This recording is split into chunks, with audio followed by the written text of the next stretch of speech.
El verano de 2020 no se parecía a ningún otro que hubiera conocido antes, una vasta extensión desoladora donde el mundo parecía encogerse y el tiempo alargarse. Nuestra comunidad se había cerrado de una manera que se sentía casi bíblica, una plaga de aislamiento. Las calles estaban desiertas, los parques espectrales, y la esencia misma de la interacción humana parecía un vestigio de una era olvidada. La ciudad en la que vivía no fue golpeada demasiado fuerte por el COVID, pero ciertamente actuó como si lo fuera. Los trabajos se esfumaron de la noche a la mañana, y en general, se le dijo a todo el mundo que se quedara en casa. Y eso fue solo durante los primeros 3 meses. El encierro me hizo sentir que rascaba las paredes de mi cordura, y lo único que no estaba explícitamente prohibido era caminar, así que caminé. Caminé por los suburbios, por los parques, por los bosques a las afueras del pueblo, esperando que los árboles ofrecieran algo de consuelo ante el silencio opresivo. Las pocas tiendas que tenían permiso para abrir se convirtieron en destinos habituales, y si no necesitaba ir a ninguna, simplemente pasaba de largo, continuando mi exploración. Sinceramente, esas caminatas pronto se transformaron en la idea de hacer senderismo. Necesitaba estar al aire libre, y esa era la única forma en que podía hacerlo. Una semana se derretía en la siguiente, y los senderos se convirtieron en mi santuario. Para cuando pasó un mes, ya había trazado rutas en mi mente, cada nuevo camino ofrecía un respiro ante la asfixiante sensación de confinamiento. Encontraba un gozo particular en el ritmo de mis pasos sobre el suelo del bosque, el crujido de las hojas como susurros de un mundo más indulgente. A medida que avanzaba el verano, sentí la necesidad de algo más, un desafío, una prueba, un sendero lo suficientemente largo como para sentirse como un verdadero viaje. La mayoría de mis caminatas se realizaban por la ciudad, pero al adentrarme en los bosques y las laderas, supe que quería cambiar eso por la naturaleza salvaje. Fue entonces cuando decidí enfrentar mi caminata más larga hasta ese momento, un circuito de 16 kilómetros que me llevaría al corazón de la nada. Me desperté temprano, el sol apenas comenzaba a arrojar su luz sobre un mundo aún envuelto en rocío matinal. El aparcamiento en la entrada del sendero estaba vacío, el silencio amplificando mi propia emoción nerviosa. Esperaba que estuviera bastante concurrido, pero en cuanto vi aquel aparcamiento desierto, supe que sería el único allí. Empaqué mi equipo meticulosamente, agua, bocadillos, un botiquín de primeros auxilios y un mapa. Miré a mi alrededor, notando la ausencia de cualquier otro vehículo, y mis pensamientos se agitaron con un recordatorio de ser cauteloso, una caminata solitaria en la naturaleza requería vigilancia.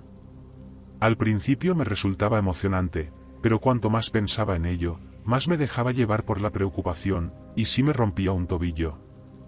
¿Y si caía y me golpeaba la cabeza? Estaba solo, así que de cualquier manera me puse en marcha a buen ritmo, el ritmo de mis pies en el sendero se volvió un consuelo familiar. A 3 millas de distancia, la soledad se convirtió en mi amiga, ya no en mi enemiga. La mañana se transformó en mediodía, y yo estaba disfrutando cada segundo de ello.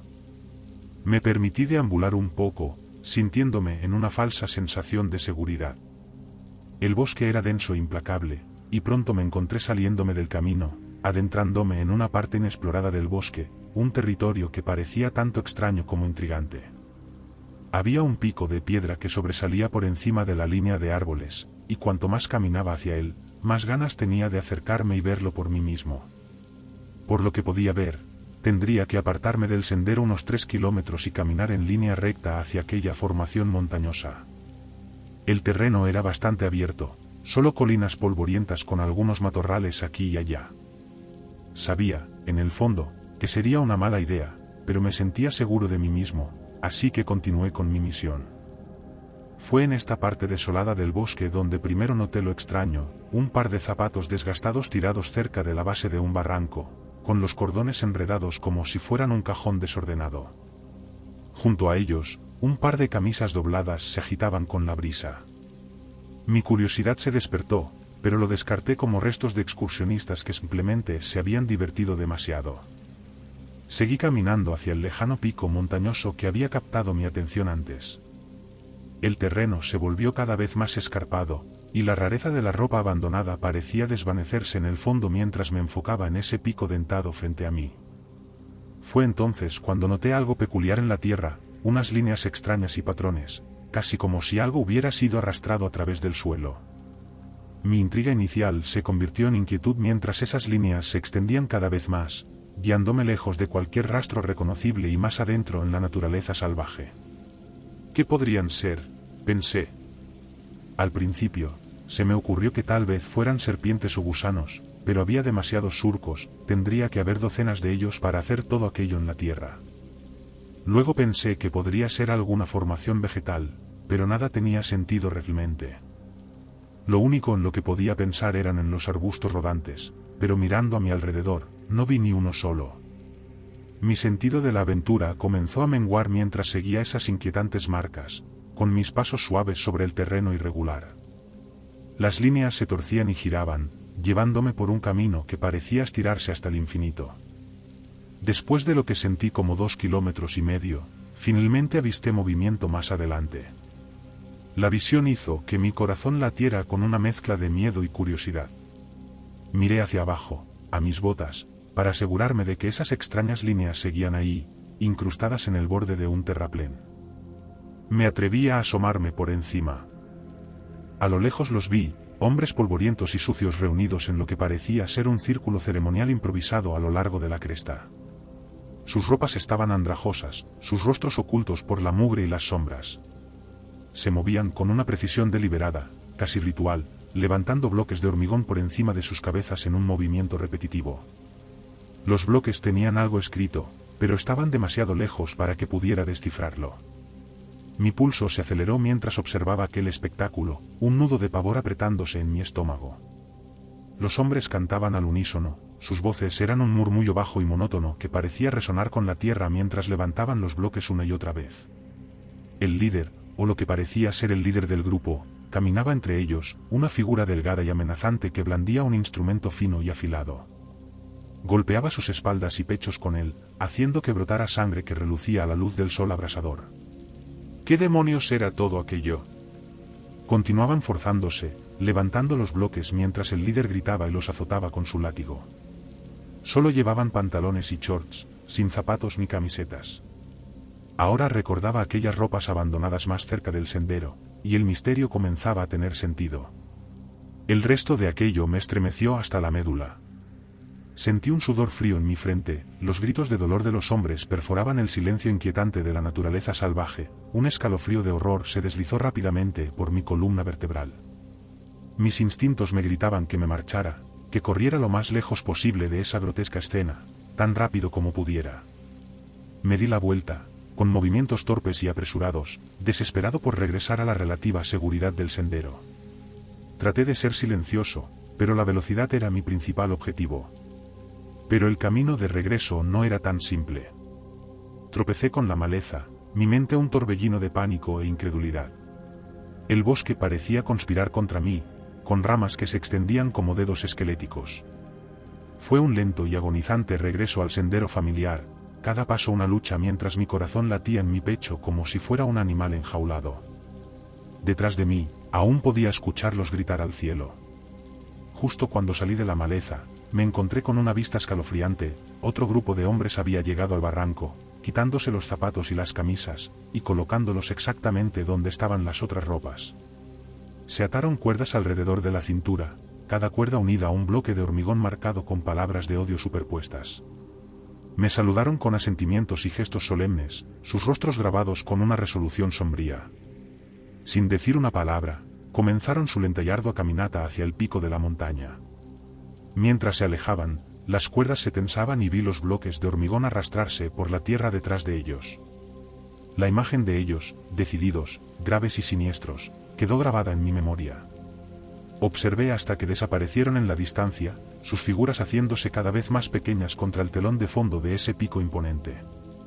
El bosque volvió a quedarse en silencio, un silencio antinatural que de nuevo se cernía sobre mí, y entonces todo desapareció, los gritos, el látigo, los hombres, como si nunca hubiera sucedido. Nunca volví a aquel sendero. El bosque, que una vez fue un refugio ante los confines de mi hogar, se había convertido en un lugar de recuerdos inquietantes y rarezas inexplicables. Los hombres y su extraño y doloroso ritual permanecieron como un enigma escalofriante que yo, por mi parte, no tenía ningún deseo de desentrañar. Desde entonces, me limité a los caminos marcados. Mi sentido de la aventura había sido reemplazado por un profundo respeto por lo desconocido y un miedo arraigado a lo que podría esconderse en medio de la nada. Todavía hoy, puedo recordar los sonidos de los llantos de aquellos hombres, el canto inquietante, el silencio aterrador que rápidamente lo siguió. Es un recuerdo que se niega a desvanecerse, un recordatorio de que algunos rincones del mundo es mejor dejarlos sin explorar. Al final, no fue solo la soledad lo que me asustó, sino lo desconocido y aterrador que acechaba justo más allá de la seguridad del camino.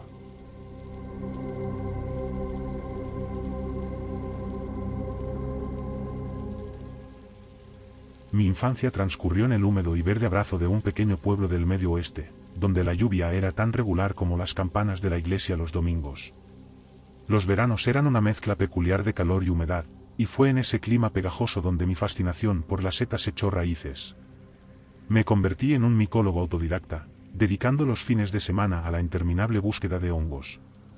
El descubrimiento de una nueva especie, rara, exótica o simplemente extraña, era una emoción que ningún videojuego clase podía replicar para mí. Empecé en el jardín de mi casa una mañana, mientras corría hacia la parada del autobús. Miré hacia abajo y vi una abejina asomando entre las briznas de hierba.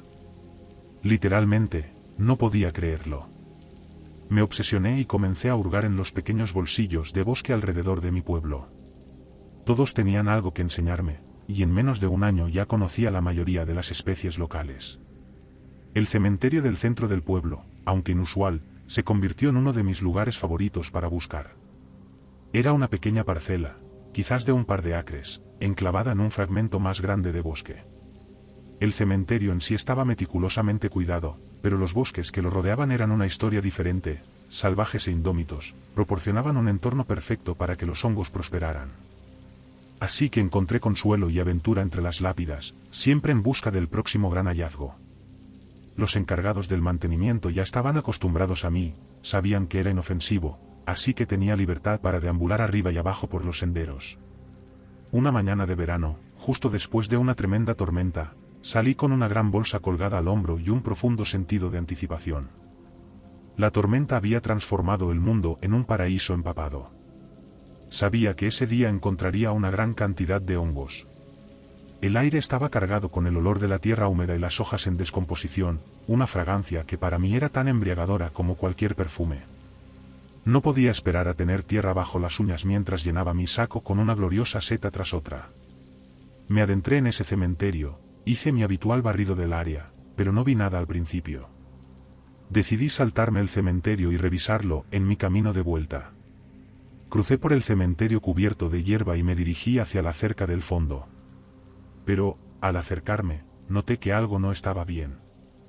Los terrenos, habitualmente impolutos, estaban cubiertos de basura, latas de cerveza, pedazos de papel y otros desechos. Me quedé perplejo.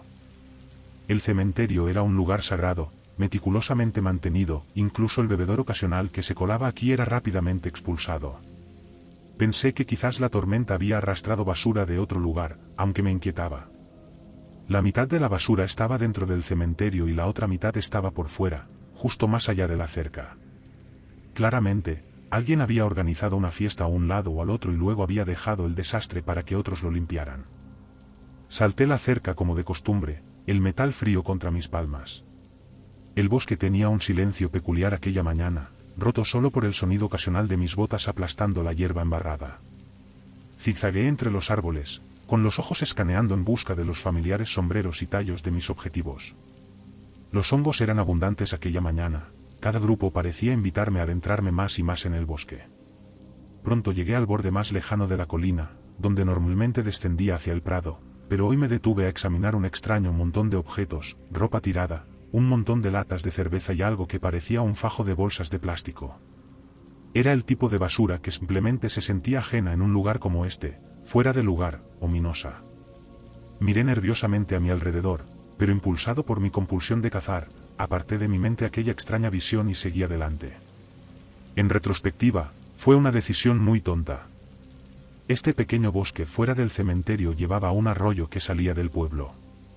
No había nadie en esta área, ni senderos, ni caminos para pasear perros. Literalmente, nunca había visto a nadie más por aquí. La repentina evidencia de alguien bebiendo cerveza debería haber sido una señal de alerta enorme para mí, pero continué. El prado se extendía ante mí, la hierba exuberante y salvaje. Mis ojos pronto se centraron en un grupo de grandes boletos marrones, tesoros que comencé a recolectar rápida y ansiosamente. El tiempo se desvaneció mientras seguía a los hongos más y más adentro del prado, su presencia casi hipnótica. Mi habitual sentido de la orientación y la precaución se desvanecieron mientras me sumergía completamente en la caza. Estaba cubierto de tierra y barro hasta los codos mientras me movía rápidamente por la pradera.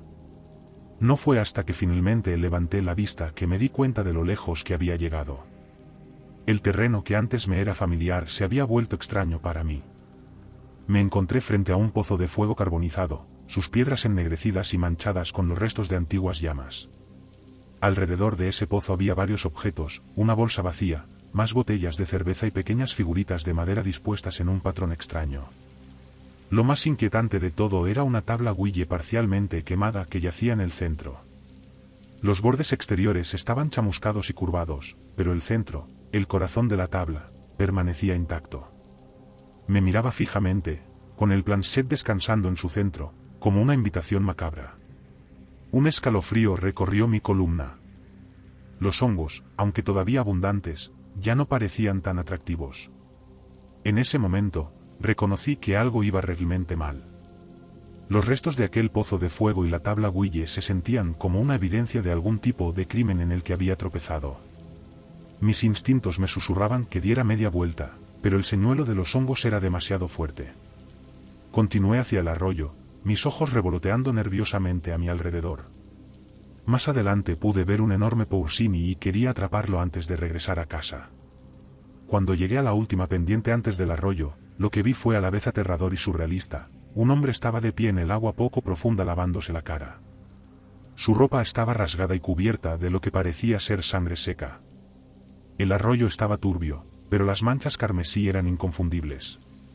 Su cuerpo era delgado y sinuoso, cubierto de tatuajes de prisión que serpenteaban por sus extremidades como venas oscuras. Seguía lavándose en el arroyo, de espaldas a mí. Me recordó al vagabundo sucio de la vieja película de Asterisco Daniel el travieso Asterisco, cabello largo y grasiento, desaliñado, fuera de lugar y extraño.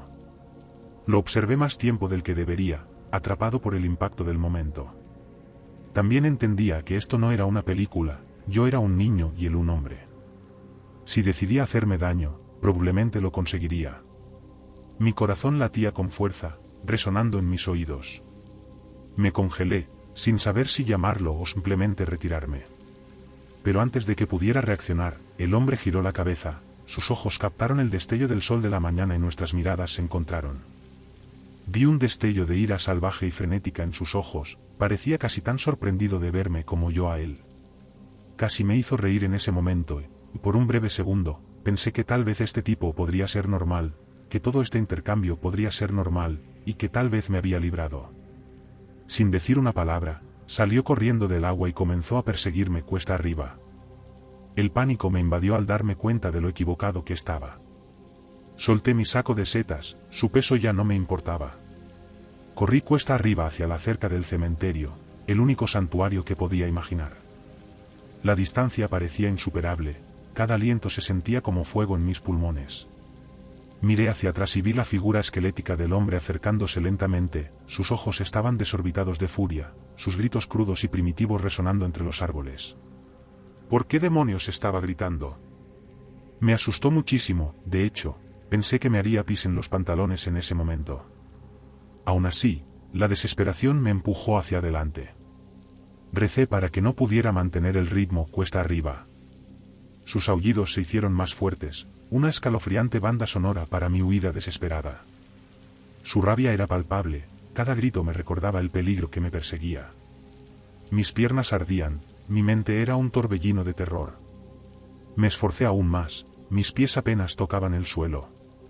Cuando llegué a la cima de la colina, miré por encima del hombro y vi que mis plegarias habían sido escuchadas, no podía mantener el ritmo en una pendiente tan empinada. No perdí tiempo y seguí corriendo hacia la cerca, ese era el último lugar realista donde él podría atraparme. Vi la malla metálica justo más allá de las ramas de los árboles, y con un último estallido de energía, me impulsé sobre ella, mis manos arañándose contra el metal rugoso. Aterricé al otro lado, con el corazón desbocado, y al mirar hacia atrás, el hombre ya no se veía por ningún lado. El silencio que siguió rápidamente fue como nada que hubiera experimentado antes, un verdadero alivio. No me detuve a recuperar el aliento. Corrí por el cementerio, mis ojos escudriñando cualquier signo de aquel hombre, mis pensamientos un caos de miedo e incredulidad.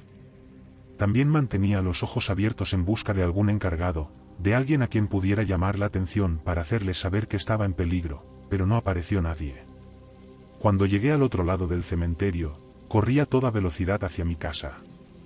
Cuando llegué, sin aliento y con los ojos desorbitados, les conté a mis padres lo que acababa de pasar. Sus rostros palidecieron, pero sus respuestas fueron prácticas. Llamaron a la policía, pero la búsqueda no arrojó nada. Sorprendente, ¿verdad? Nunca encontraron al hombre, y la policía no pudo darme ninguna explicación. Buscaron por ahí, pero todo lo que mencioné había desaparecido. Incluso mi saco de setas, no había bolsas vacías, ni botellas de cerveza, nada, como si todo hubiera sido absorbido por el cielo. Mis padres y la policía me dieron largas charlas, con advertencias serias pero inútiles: no salgas solo, ten cuidado. Lo decían con el peso de la preocupación paterna, pero eso hizo poco para aliviar la sensación de pavor que se había instalado en lo más profundo de mi ser. ¿Qué tan cerca había estado de la muerte? Hasta el día de hoy, ese incidente sigue siendo una de las experiencias más aterradoras de mi infancia. La imagen de aquel hombre ensangrentado en el arroyo, los restos de aquella tabla Ouija y el inquietante silencio del bosque me atormentan. El cementerio se convirtió en un símbolo de mi encuentro con algo oscuro y siniestro, algo que nunca debió ser desenterrado. Es como si la línea entre la realidad se hubiera desdibujado allí afuera, y yo hubiera cruzado a un tiempo en el que algo más estaba ocurriendo, y yo fui el único que lo vio. Sé que suena loco e increíble, pero oye, es mi historia, y ocurrió.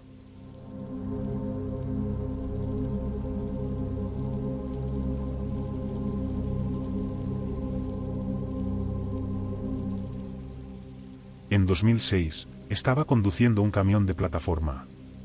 Recogí una carga de materiales de construcción en una zona rural de Tennessee. Mi memoria está un poco borrosa ahora, pero quiero decir que fue entre Memphis y Nashville, más cerca de la intersección entre Mississippi, Alabama y las fronteras del estado de Tennessee. Había cosas al azar para una casa, paneles de yeso, tejados y un montón de suelos preempaquetados. Tuve que usar todas las correas de amarre que tenía para evitar que se deslizara todo de la parte trasera. Se requerían lonas, así que até todo, cubrí la carga con las lonas y salí del lugar de envío. A unos 8 kilómetros carretera abajo, en medio de la nada, en un camino de 2 carriles rodeado de bosques, noté que mi lona estaba ondeando al viento. Encuentro un arcén amplio y me detengo para arreglarla. Me di cuenta de que hice un trabajo pésimo con la lona en esta carga, así que decidí rehacerlo en el acto, al costado del camino. Deshice todas las correas elásticas, quité las lonas y las enrollé de nuevo. Volví a subir a la carga y comencé a desenrollarlas otra vez. Fue entonces cuando vi a un tipo caminando por la misma carretera en la que yo estaba, viniendo hacia mi camión. Este tipo claramente no tenía buena pinta, venía con las manos vacías, estaba sucio y tenía una mirada perdida en los ojos. Recordé mi ubicación y que estaba a unos 16 o 32 kilómetros de profundidad en un bosque público, abriéndome camino hacia el lugar de entrega. No había casas ni cabañas por ahí, tal vez podría haber excursionistas o campistas, pero de cualquier manera, este tipo estaba solo en el camino, así que claramente algo no cuadraba. No le di más vueltas, aparte de mantener un ojo en él, porque, de nuevo, estaba en medio de la nada, y continué con lo que estaba haciendo. Justo cuando terminé de colocar las lonas en su lugar y bajaba para comenzar a enganchar las correas elásticas, este tipo ya se estaba acercando lo suficiente como para que le prestara más atención. Agarré mi barra de cabrestante y la dejé en el remolque donde estaba trabajando, por si acaso. Es una barra de metal sólido de unos 4 pies de largo, con un extremo en punta roma y una abertura hueca en el otro. Se usa para apretar correas y cadenas. Es una herramienta contundente y muy útil en la carretera si la necesitas. El tipo finalmente llega hasta mí, y lo primero que noto es su cabello, es como un mallet, pero realmente irregular, como si hubiera intentado cortárselo él mismo y hubiera tenido un ataque en medio del proceso y hubiera dicho: así está bien para salir de fiesta. Lo siguiente que noté fueron sus ojos, que solo puedo describir como raros, estaban claros, pero no parecía que estuviera borracho o drogado, simplemente me dio la clara impresión de que no llegaba al último piso, si sabes a lo que me refiero. Su ropa estaba sucia y mal cuidada, llevaba unas zapatillas de tenis blancas sucias, recuerdo que no tenía cordones en una de ellas, y la lengüeta estaba claramente fuera de lugar. Se detiene a mi lado, espera a que lo reconozca y simplemente dice, tengo un largo camino por delante. Yo le digo, sí, amigo, eso parece, estamos en medio de la nada, dejando claro que no había ningún paseo o aventón disponible. Él asiente y empieza a caminar, continuando su camino. Se detiene más o menos a la altura de la puerta del conductor de mi camión, se da la vuelta y vuelve hacia mí, repitiendo, tengo un largo camino por delante. En este punto, le explico que no puedo llevarlo, que el seguro no lo cubre, y me disculpo por no poder ayudarlo más. Parece aceptar esto, se da la vuelta y se marcha. Espero a que se aleje un poco de mi camión y luego empiezo a terminar de colocar la lona, aunque sigo vigilándolo. Continúa alejándose mientras pongo las últimas correas elásticas. Miro de nuevo para ver dónde está, y ahora ha dado la vuelta y viene de nuevo hacia mí. Diría que está a unos 90 metros delante de mi camión, volviendo en mi dirección rápidamente. Parece que está hablando por teléfono, tiene las manos levantadas hacia la cara y apenas puedo distinguir que mueve la boca, mientras que con la otra mano gesticula como si estuviera conversando con alguien. Termino de colocar las correas, agarro mi barra de cabrestante y salto del camión, mirándolo mientras se acerca a unos 3 metros de distancia. Esto me toma un poco por sorpresa, esperaba que aún tuviera un poco de distancia por cubrir. Le digo literalmente que me ha asustado hasta la muerte, a lo que él simplemente sonríe y asiente. Deja de hacer su gesto raro con la mano de teléfono y me presta toda su atención. Antes de que yo pueda hacer o decir nada, él empieza a hablarme, mira, amigo, yo no puedo. Comienzo a decir, pero él me interrumpe, cállate, se ríe.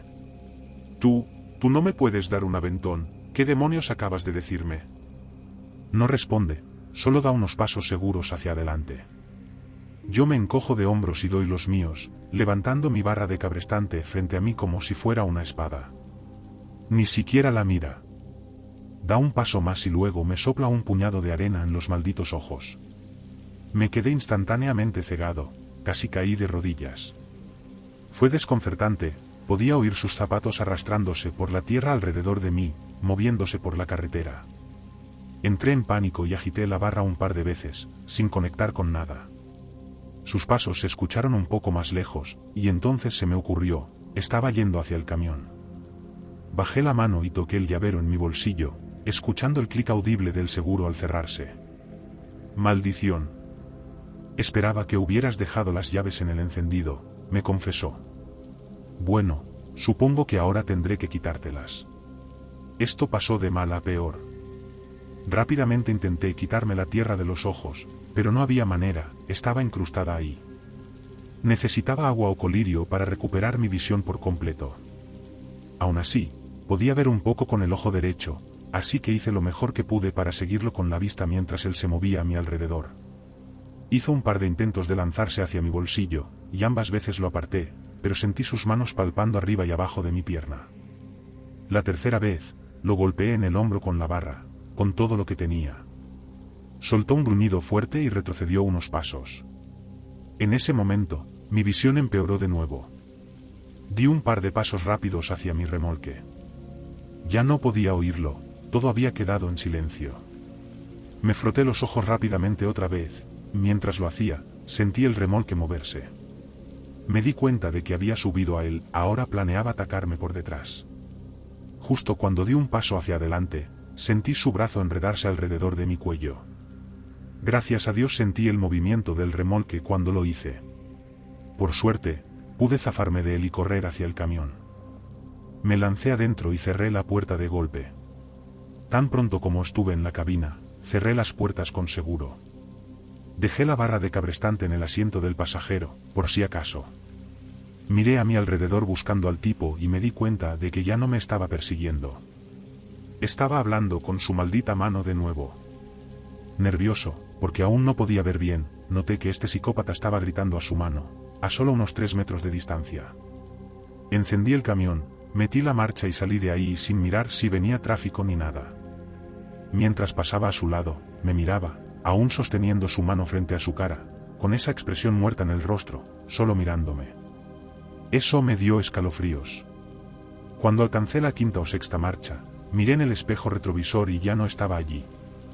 Frené un poco, 1 kilómetro más adelante, y terminé de limpiarme los ojos. Para cuando terminé, no había ni rastro de él. Hasta el día de hoy, es la cosa más aterradora que me ha pasado. Lo reporté a la policía y a mis empleadores, y, por supuesto, no salió nada de eso. Espero que ese tipo haya sido atropellado en su largo camino a la nada.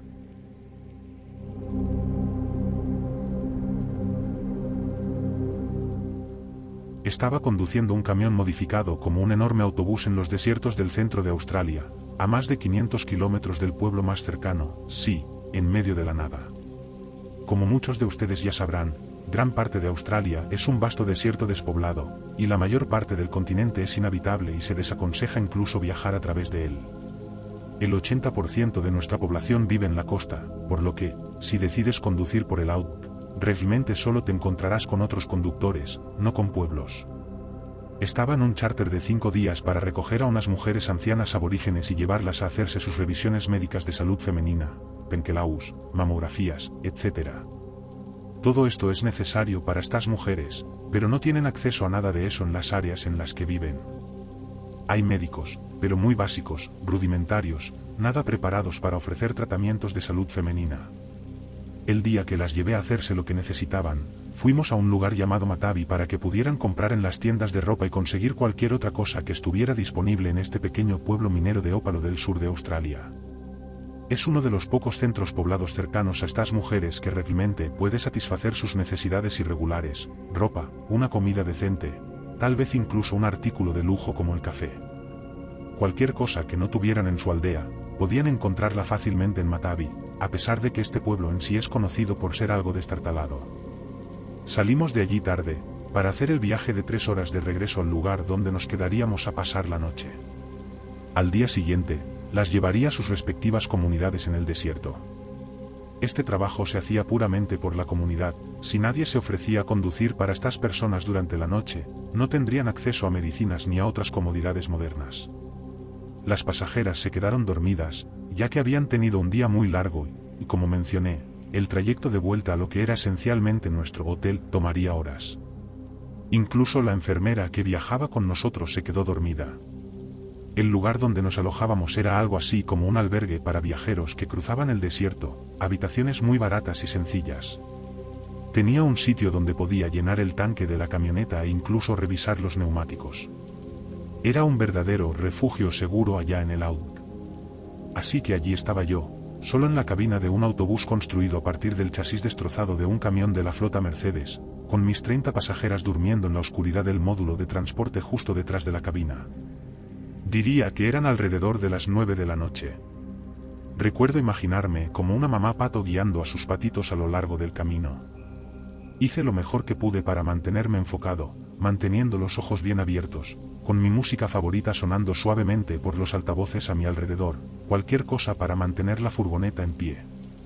A lo lejos, en la distancia vi una luz de faro que venía hacia mí por ese solitario camino de tierra del desierto. Bajé las luces para poder ver mejor lo que se acercaba. A veces, cuando llevas las luces largas encendidas, especialmente a la distancia, en realidad pueden oscurecer lo que intentas ver. Conduje hacia una pequeña hondonada en el lecho seco de un arroyo, esperando ver ese coche con solo un faro en cualquier momento. No es inusual ver un coche con un solo faro por aquí, así que ni siquiera me preocupé.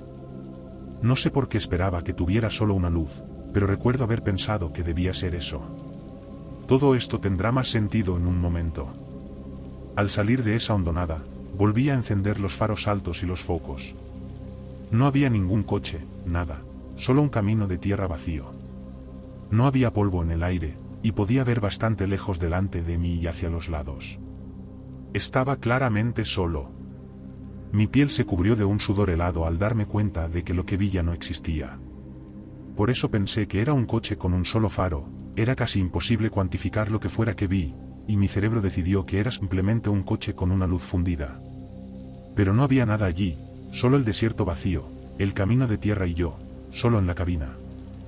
Dejé las luces largas encendidas hasta que nos detuvimos una hora más tarde. No vi ningún coche ni nada más en el resto del viaje. No quería despertar a nadie, honestamente pensando que estaba loco en ese momento, igual que ahora, mientras trato de explicártelo. ¿Qué les habría dicho a estas mujeres en ese momento o incluso a la enfermera?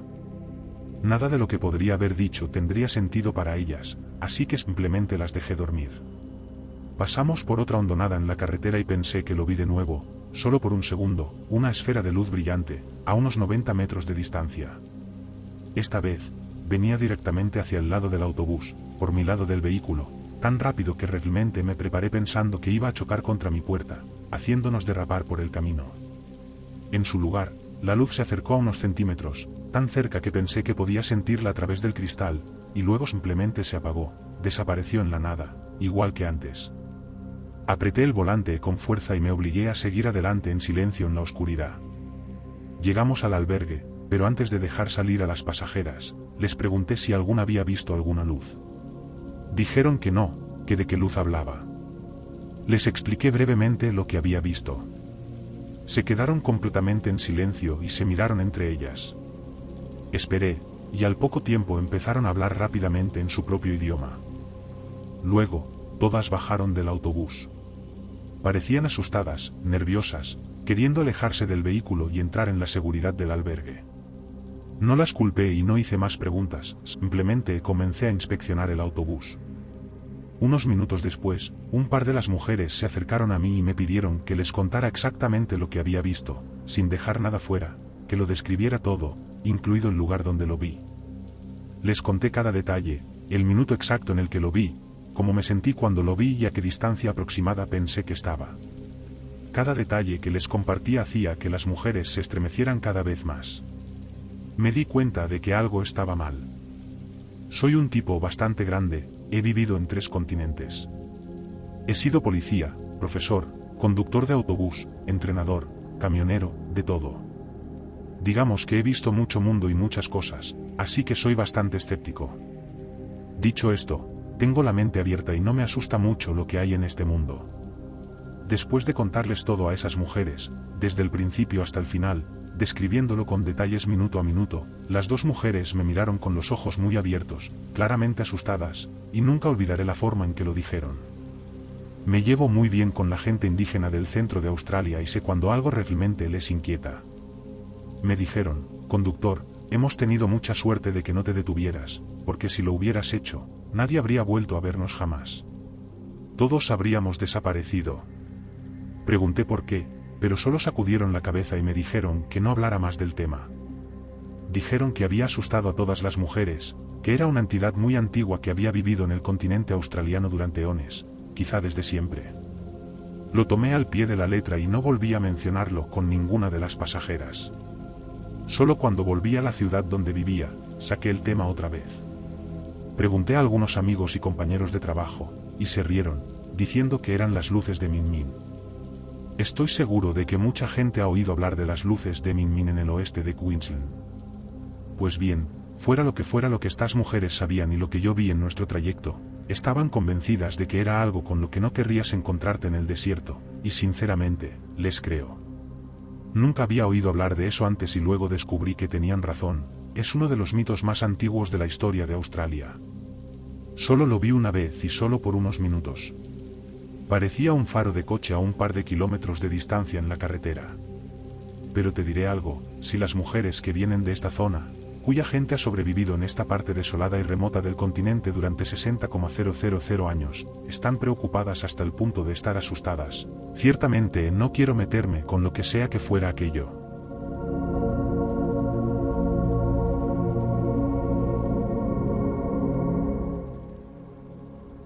Tuve que conducir de Washington D.C. hasta un rincón perdido de Kansas después de salir del servicio activo. No tenía más que mi coche, algo de ropa y el viejo revólver de servicio de mi difunto abuelo. No pude salir de la base hasta alrededor de las 5 de la tarde, lo que me hizo llegar a Virginia Occidental ya de noche. Mi GPS decidió trasladarme entre autopistas a través de algunas carreteras secundarias, y mientras tanto, dejó de funcionar. Sin teléfono móvil, sin GPS, y en medio de la oscuridad del campo. Pensé en pasar la noche allí y orientarme con mi atlas a la mañana siguiente. Me aparté en un camino de tierra, cerré las puertas con seguro, puse los parasoles en las ventanas y traté de dormir un poco. Tenía un buen sistema de cama improvisado en mi coche, un hatchback, y realmente echo de menos ese coche hasta el día de hoy. Estaba empezando a quedarme dormido cuando escuché pasos sobre la grava. De nuevo, estoy en medio de la nada, en el quinto infierno, sin saber realmente qué pensar. Mi primer pensamiento fue que tenía que ser un animal, pero cuanto más escuchaba, menos seguro estaba. Me tensé, era definitivamente algo sobre dos piernas, y definitivamente se estaba acercando. Rebusqué a tientas para encontrar mi arma sin apartar la vista de la sombra, tratando de echar un vistazo a lo que fuera que había afuera. Estaba completamente oscuro, no podía ver una maldita cosa. Las estrellas arriba, pero sin luz de luna, solo árboles altos y amenazantes en todas las direcciones. Entrecerré los ojos buscando algún movimiento, pero no había ni insectos en el aire, toda la vida salvaje estaba en silencio, y aún podía escuchar pasos que circulaban alrededor de mi coche. Escuché que jalaban la manija de la puerta trasera del pasajero. Después, la del conductor delantera, luego la del conductor trasera, y finalmente la del maletero. Silencio. Esperaba que quien fuera pensara que el coche estaba abandonado y se largara de una vez. Mi corazón latía desbocado en mi garganta, con mi mano apretando el revólver con fuerza, mi verdadera salvación detrás de todas estas puertas cerradas. Sabía en mi interior que ese tipo probablemente estaba a punto de romper una ventana. También había una buena probabilidad de que yo le volara la cabeza. Ya estaba más allá de ese punto, decidiendo si debía llamar a la policía o simplemente salir de ahí.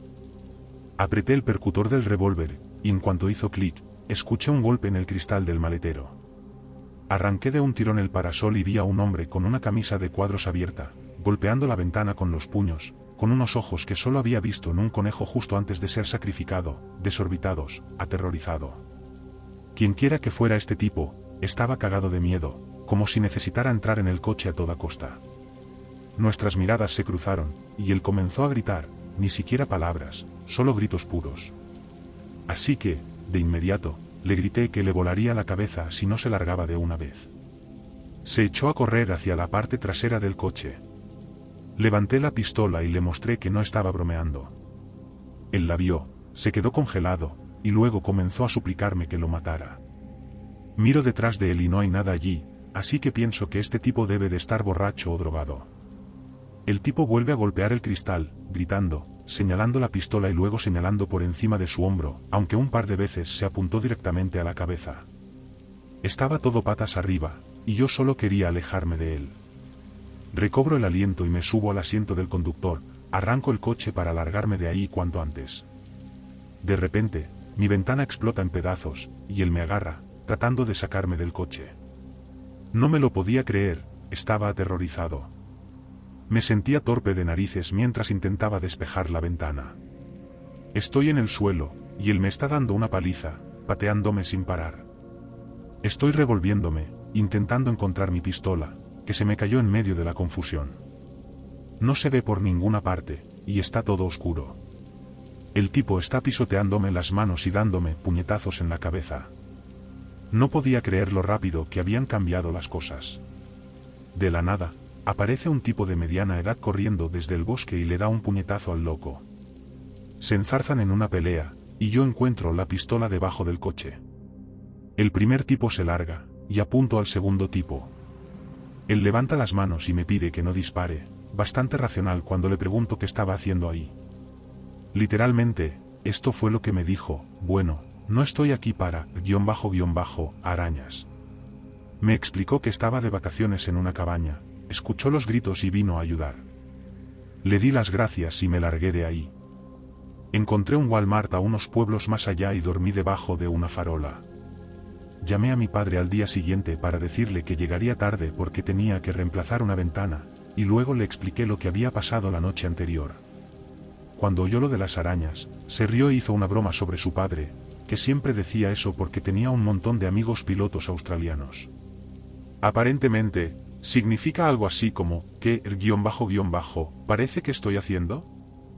Mi abuelo murió antes de que yo naciera, y nunca había visto una foto de él aparte de la foto de servicio, de cuando tenía unos 20 años. Y recuerda que llevaba su revólver de servicio durante todo el incidente. Así que, cuando finalmente llego a casa, voy a guardar la pistola de mi abuelo en la caja fuerte de mi padre. Casi me cago de miedo cuando veo una foto dentro, de mi padre con el tipo que me salvó. Hasta la ropa era idéntica, tenía que ser el mismo tipo. Sinceramente, cuanto más lo pensaba, más dudaba, porque estaba todo muy oscuro allá afuera, así que supongo que no puedo estar 100% seguro de lo que llevaba puesto. Pero, aún así, ¿qué demonios? Le doy la vuelta a la foto y tiene los nombres de mi padre y de mi abuelo, junto con la fecha de 1990. Entonces, le pregunto a mi padre cuándo fue tomada esa foto. Me dice que es muy especial, que fue tomada la mañana del accidente de mi abuelo. No estoy diciendo que crea en fantasmas, pero es una coincidencia realmente extraña. El tipo que me salvó de un loco se parece exactamente al hombre cuya pistola yo estaba tratando de agarrar para protegerme. ¿Fue el fantasma de mi abuelo el que apareció y noqueó a ese tipo, o fue simplemente el hombre de mediana edad más duro del mundo que vino de vacaciones para hacer una maniobra al estilo Jason Bourne? El mundo y yo, nunca lo sabremos.